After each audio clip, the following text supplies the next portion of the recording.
ये कभी बता रहा है कि किर्गिस्तान कानून, कभी बता रहा है पगोडा बोलते हैं, तो डबल स्टोरी पगोडा है। ये जापानीज़ स्टाइल है। तो चाइनीज़ टेम्पल में क्यों लाफिंग बुद्धा है, बाकी जगहों पे क्यों नहीं?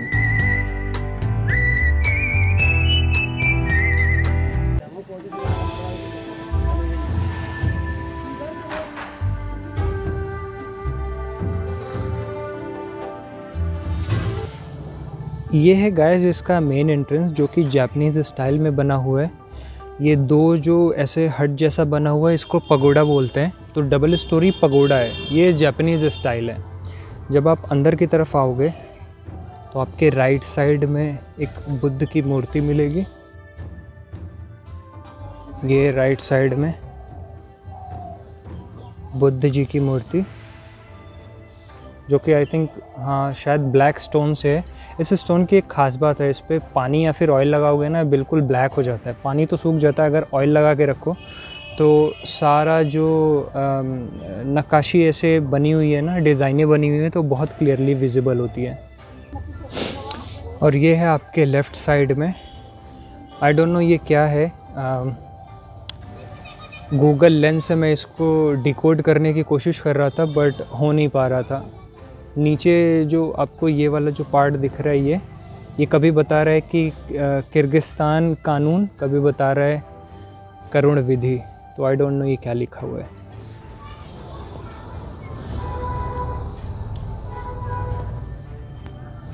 ये है गाइस, अंदर से कुछ ऐसा दिखता है।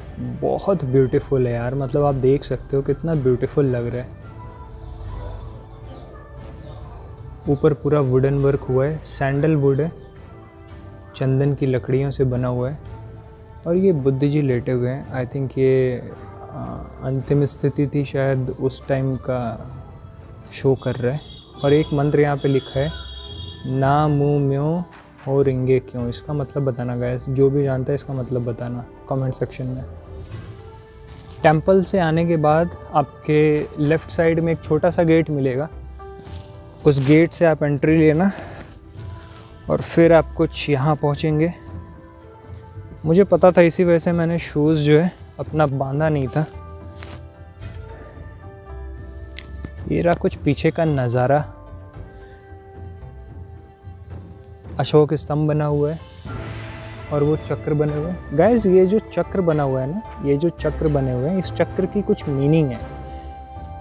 मैं देख करके बताऊंगा या फिर आप लोग बताओ जिसको पता हो।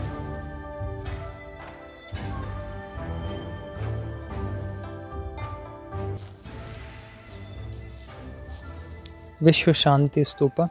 हाँ, एक इम्पॉर्टेंट चीज़ बताना था गाइस, यहाँ पे आप देख रहे होगे ये नीचे लिखा हुआ है, ये जो टेम्पल है ना, Dharmachakra Indo Japan Buddhist cultural society के द्वारा इसको मेंटेन किया जाता है।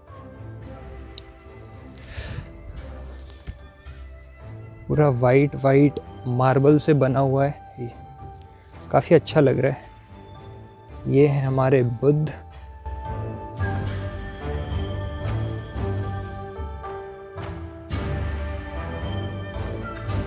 बट इनकी मूर्ति देखी जाए तो बहुत अच्छी है यार। मतलब बुद्धा की आप फेस पे देखोगे ना तो एक हल्की सी स्माइल और कितना पीस होता है। भगवान बुद्ध के सम्यक ज्ञान से विश्व शांति प्रतिष्ठित रहे।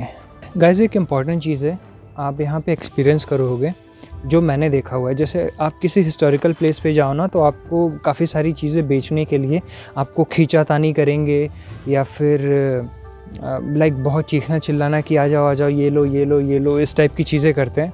बट यहाँ पे ये चीज़ें नहीं है, बहुत पीसफुली सारे शॉपकीपर हैं। आप शॉप पे भी जाएंगे ना तो आप उनके सामान देखो, आपको लेना है नहीं लेना है जो भी करना है, बस आप देखते हो और फिर आप चले जाते हो। या फिर अगर कुछ लेना है तो आप डायरेक्टली ले ही लेते हो।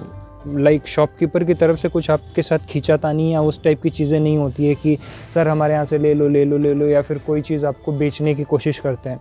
इस टाइप की चीज़ें यहाँ पे नहीं होती। अब पता नहीं ये गौतम बुद्ध का लाइक पूरा एक गढ़ है, उसकी वजह से यहाँ का ऑरा या फिर यहाँ का लोग, यहाँ की जो सोसाइटी है, यहाँ के लोग हैं, उनमें भी उस तरीके की चीज़ें हैं, या फिर गवर्नमेंट की तरफ से इस तरीके का कोई रूल्स रेगुलेशन है, पता नहीं, मुझे नहीं पता, बट यहाँ पे मुझे बहुत अच्छा एक्सपीरियंस होता है।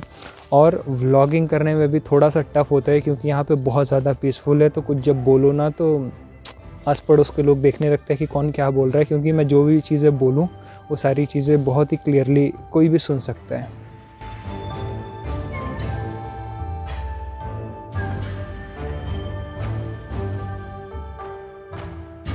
तो गैस ये था जापानीज़ टेंपल, और अब हम यहाँ से चलते हैं, एक टेंपल बच रहा है चाइनीज़ टेंपल, तो अभी चाइनीज़ टेंपल चलते हैं और उसके बाद फिर मेरे को अब वाराणसी चलना है, तो बस चाइनीज़ टेंपल के बाद फिर हम वाराणसी मिलेंगे।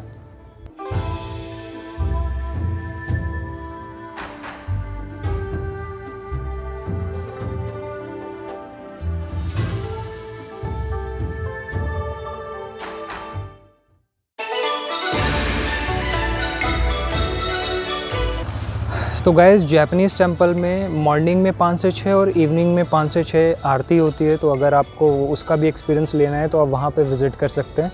अभी मैं आया हूँ चाइनीज़ टेंपल, ये रहा सामने इसका एंट्रेंस गेट।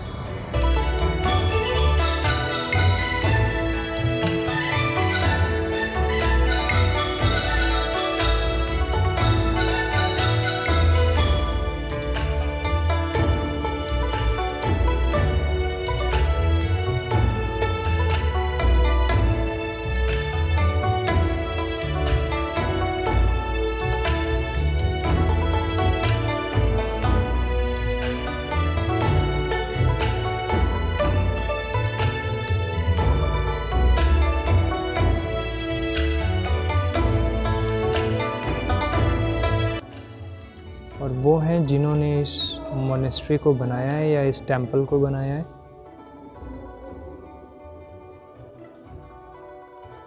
बीच में लाफिंग बुद्धा।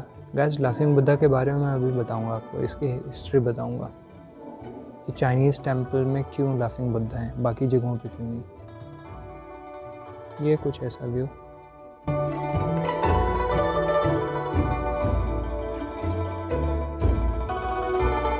यार बड़ी गर्मी है यहाँ पे, पसीने आ गए। एनीवे अभी है स्टोरी टाइम। मैं आपको बताता हूँ कि चाइनीज़ टेंपल में लाफिंग बुद्धा क्यों होते हैं। Actually laughing Buddha one of disciple थे गौतम बुद्ध के। तो जब इनको इनलाइटनमेंट प्राप्त हुई, जब इनको बौद्ध प्राप्त हुआ, तो ये बहुत खुश हो गए, बहुत हंसने लगे कि इनको बौद्ध प्राप्त हो गया। तो इन्होंने फिर ये रियलाइज़ किया कि लाइक इनका जो एक पॉजिटिव पॉइंट है ना, इनकी हैप्पीनेस, वो खुशी, वो लाफ, तो इन्होंने सोचा कि अब ये इसी के थ्रू लोगों का लाइक कल्याण करेंगे। जब भी इनके पास कोई प्रॉब्लम लेके आता था तो वो उसको हंस के जवाब देना या फिर कुछ ऐसा बोलना या फिर कुछ इस तरीके की चीज़ें करना जिससे वो हंसने लगता था, और वो खुशी लाइक जो भी प्रॉब्लम के साथ आता था तो वो हमेशा खुश होकर के ही जाता था इनके पास से। और ये एक्चुअल में शायद ये चाइना के थे, मुझे एग्जैक्ट नहीं पता, ये शायद चाइना के थे। तो चाइनीज़ लोग जो हैं इनको अपना भगवान मानने लगे और इनको भगवान की तरह पूजने लगे। तो इस वजह से आप देखोगे तो कहीं भी मैं गया तो कहीं पे भी लाफिंग बुद्धा नहीं था, बट चाइनीज़ टेंपल में लाफिंग बुद्धा था। और ये बड़े ही मस्त मौला बुद्धा थे, लाइक हंसना, घूमना फिरना, मस्ती में रहना और खाना पीना। तो इसी वजह से आपने देखा होगा थोड़ा सा इनकी तोंद वगैरह भी निकली हुई है। तो बहुत ही जॉयफुल बुद्धा थे। तो ये था उनके बारे में कुछ हिस्ट्री।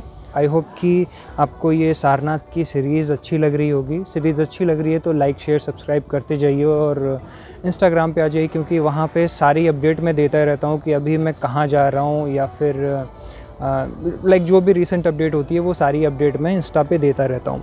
बस गैस इस व्लॉग में सिर्फ इतना ही। आई होप कि ये व्लॉग आपको अच्छा लगा हो। व्लॉग अच्छा लगा है तो आपको पता ही है, लाइक शेयर सब्सक्राइब और कमेंट ज़रूर कर देना। इससे मुझे लाइक और अच्छे व्लॉग बनाने में और अच्छे कंटेंट देने में मोटिवेशन मिलता है। तो यार कल फिर मिलते हैं एक नए व्लॉग के साथ, एक नए डेस्टिनेशन के साथ। Till then bye bye and take care.